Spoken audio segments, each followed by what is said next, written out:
Hi everyone, it's Elizabeth from Flowers Talk Tivoli and welcome back to my kitchen. Today I want to show you how to make a centerpiece that will last you through the holiday season. So I've made in this container before. I love this wood trough. I've done bulbs in it. I've done different living and fresh arrangements in it, and I just love it. It's a really great size. It looks great on my coffee table or my dining room table, and so I'm going to make something that will last through the holiday season with a mix of different greens and berries, cotton, and such. So what I've already done is I've gone ahead and I've lined my wooden trough with just a little bit of cellophane just to protect the wood from the moisture. And then I have a little plant liner here, this little tray, so this will be able to keep about a good inch of water in the base of my floral foam. And then I've got my brick of floral foam in there, and we're ready to go. So I am going to start off with just adding some of the winter greens.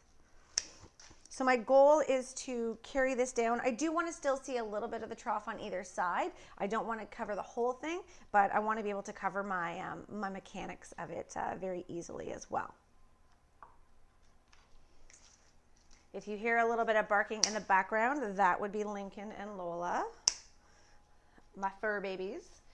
Some of you have seen them when you've come into the shop. They are growing like crazy. And they were nice and quiet earlier, but now I think it's time for Mama to take them out for a walk. So I apologize if you hear them barking in the background. Okay, so I'm starting off with a little bit of this BC cedar. It's really nice. It's got beautiful fragrance to it, a nice sharp green, and I just love how wispy it is too. It's not like a stiff green like some of the others are. And then I'm going to add in some of the magnolia, which you know we love. It's the beautiful brown suede on the one side and the glossy green on the other.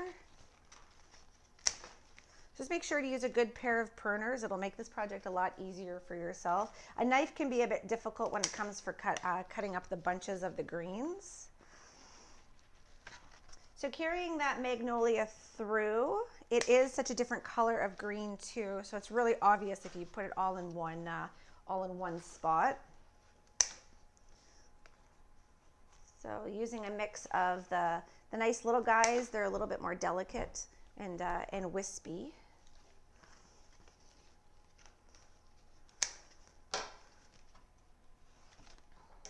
So placing your magnolia in and around it.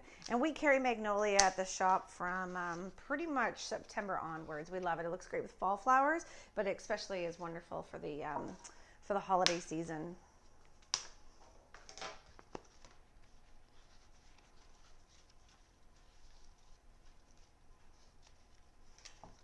Okay, so carrying that through. Lola's coming over to see if I've got any greenery on the floor that she can sniff at. Hey, Lola Bell? You want to say hi to everybody? Want to say hi to everybody? Lola, look how big she's getting. She's huge.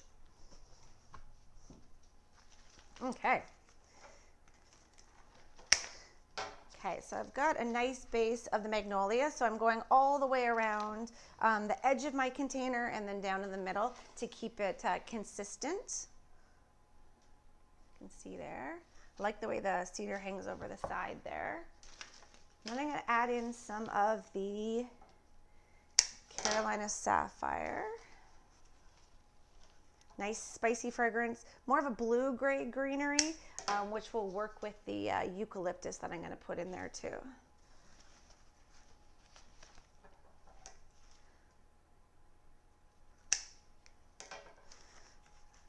So spreading those out.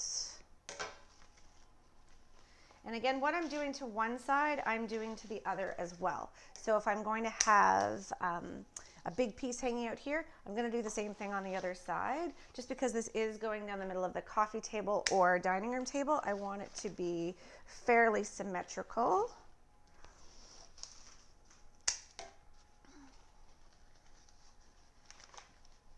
So you'll see the way I've done one like that, and then the other one like that, so that it's symmetrical down the center of the table.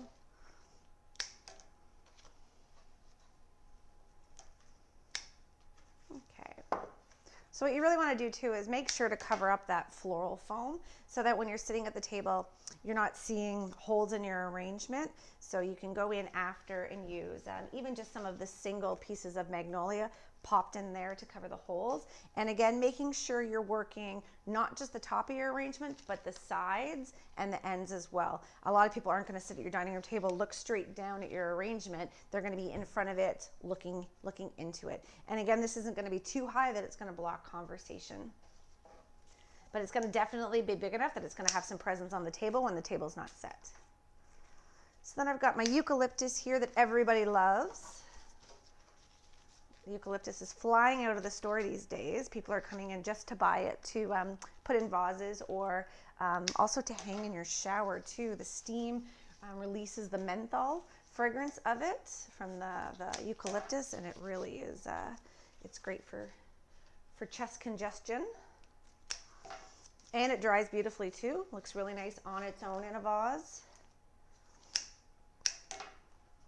I can even smell the fragrance now as I'm cutting it. It smells really nice. So I'm bringing that eucalyptus out a little bit so it's more on the top of my arrangement as opposed to being stuck down deep. I'm not using a lot of it, so I just want to be able to have little highlights of that in there.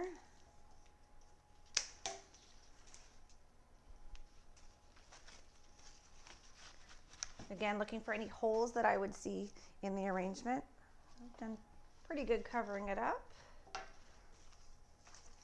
So you can use fresh berries or you can use artificial berries. The artificial berries are great. They last from year to year. These are great. They're considered to be pop proof, which means when you put them outside in your planters, they won't bust and you won't see the white styrofoamy in there. Or if you want to use real berries, you can definitely do that and then just switch them out. So, and with the berries on a wire, it's nice because you can kind of manipulate them a little bit and they give a nice pop of color.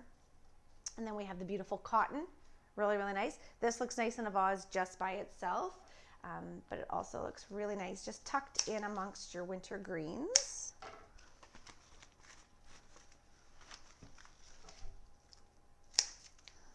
So I wouldn't stick this out too much where it's coming out like an antenna, but nice and deep in the arrangement will give some depth. That white is a nice pop because it's really the only contrast in there. Everything's fairly darker. And then you could add in some little pieces of wood if you wanted to. You could add in some of the pine cones. We have these at the store that are wired, so you can cut those individually or you could just keep them together like that. So I'm just going to leave them like that, and you can see just putting them in a little bit deeper, and they're on a wire there, so you can move those around.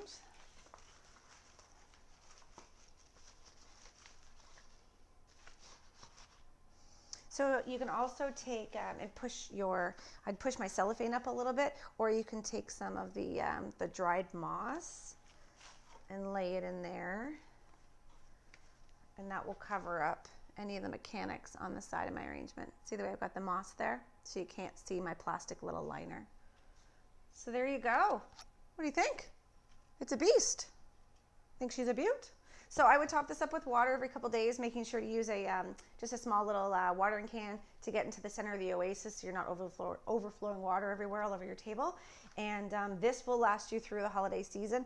Some of the greens will dry a little bit if you don't keep them watered, but they'll dry nicely. And then you've got the artificial berries, so you're not going to lose your color. And then if you wanted to, so closer to holiday dinner or something like that, maybe popping in a couple of really pretty roses in there, or some real berries, some skimmia, just something that's going to give a little bit of fresh flower, and then that will last you about a week or so as well. So there you go. I hope you like it. I hope this has inspired you to make something for yourself that will last through the holiday season. We also will have a couple of these up on the website as well. So if you want to send something to someone, we would be honored to do that for you. And if you want to do it yourself, we will have all of the supplies at the shop. And let us know what you think. And good luck making your own. And we'll see you soon at the shop.